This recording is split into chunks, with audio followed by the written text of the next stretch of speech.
साठ हिजरी मदीनतुर रसूल।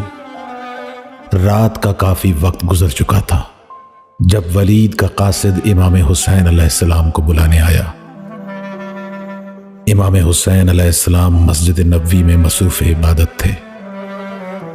अब्दुल्लाह इब्न ज़ुबैर भी मस्जिद ही में बैठा था।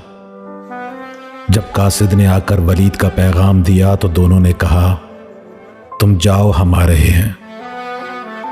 जब कासिद वापस चला गया तो अब्दुल्लाह इब्न ज़ुबैर ने पूछा, रात के इस वक्त हमें क्यों बुलाया गया है?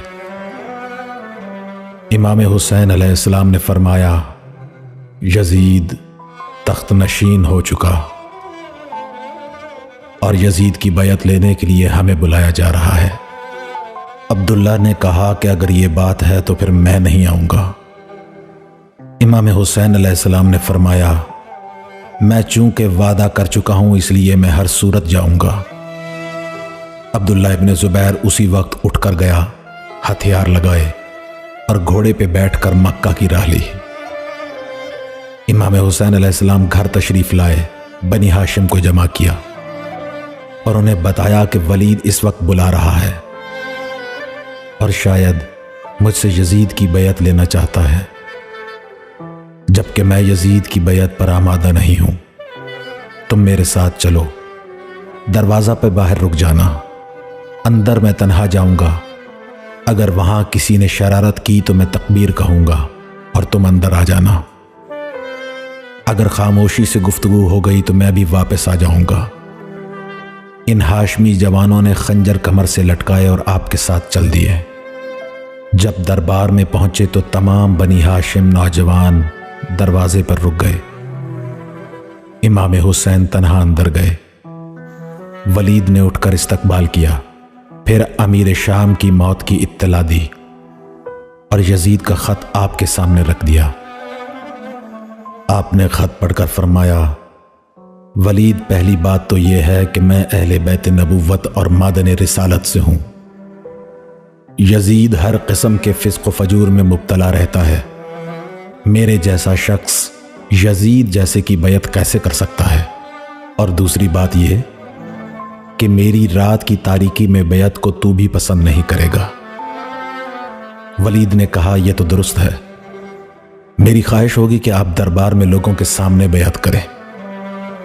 इमाम हुसैन अलैहिस्सलाम ने फरमाया, फिर ठीक है, सुबह हो लेने दो, देखेंगे। वलीद ने कहा, जैसे आपकी मर्जी। इमाम हुसैन अलैहिस्सलाम उठ खड़े हुए। मरवान जो खामोश बैठा था उसने कहा, वलीद, अगर हुसैन इस वक्त बैत नहीं करता तो उसे अपने पास नजर बंद कर ले। सुबह बैत के बाद घर जाने की इजाजत भी दे देना। अगर बसूरत आज़ादी हुसैन अब घर चला गया तो फिर कभी तुम लोग हुसैन से बैत न ले सकोगे। बहुत सी खून रेजी के बाद भी ये बैत नामुमकिन हो जाएगी। अगर तेरी जगह मैं होता तो इसी वक्त बैत या सर एक का फैसला करता। इमाम हुसैन अलैहिस्सलाम ने फरमाया, यब्न ज़रक़ा, तू मुझे कत्ल करेगा या ये कहकर आप उठे। मरवान ने तलवार निकाल ली और वलीद से कहा, अपने जल्लाद को हुक्म दे कि इसे अभी यहीं रोक। इमाम हुसैन ने सदाए तकबीर बुलंद कर दी।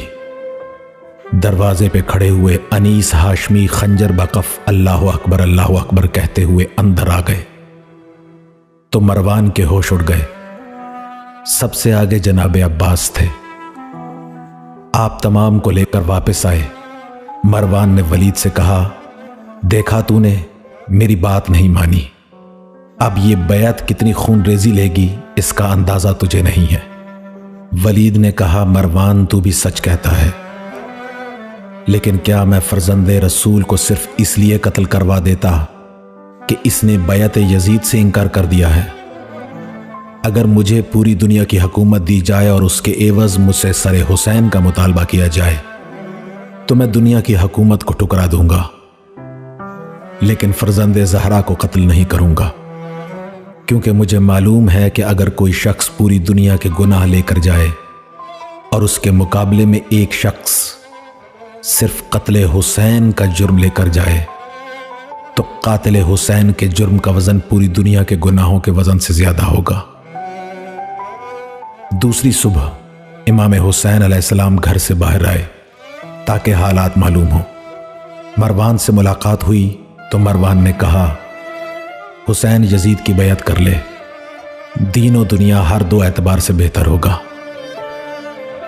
امام حسین علیہ السلام نے فرمایا، انا للہ و انا الیہ راجعون۔ مروان، میں ایسے اسلام کو سلام کرتا ہوں جس کا نگران یزید ہو۔ بھلا کیا تو اسی دین کی بات کر رہا ہے جو نبی خدا محمد مصطفیٰ صلی اللہ علیہ وآلہ وسلم لائے ہیں، یا اور کسی دین کی؟ مروان نے کہا، اور کون سا دین ہوگا؟ وہی دین جو آپ کے نانا کا لایا ہوا ہے۔ آپ علیہ السلام نے فرمایا، تو نے میرے نانا نبی صلی اللہ علیہ وآلہ وسلم کا یہ فرمان سنا ہے کہ خلافت آل ابو سفیان کے لیے حرام ہے؟ مروان یہ سن کر غصے سے پیر پٹکتا ہوا چلا گیا۔ 27 رجب 60 ہجری کی رات امام حسین مزار رسول پر آئے، مزار رسول کو گلے لگایا اور عرض کی، نانا، میں آپ کا حسین، میں آپ کا نواسا ہوں، میں آپ کا لخت دل زہرا کا جگر گوشہ ہوں۔ نانا، آپ کی امت مجھ سے آپ کا جوار چھیننا چاہتی ہے، آپ گواہ رہنا۔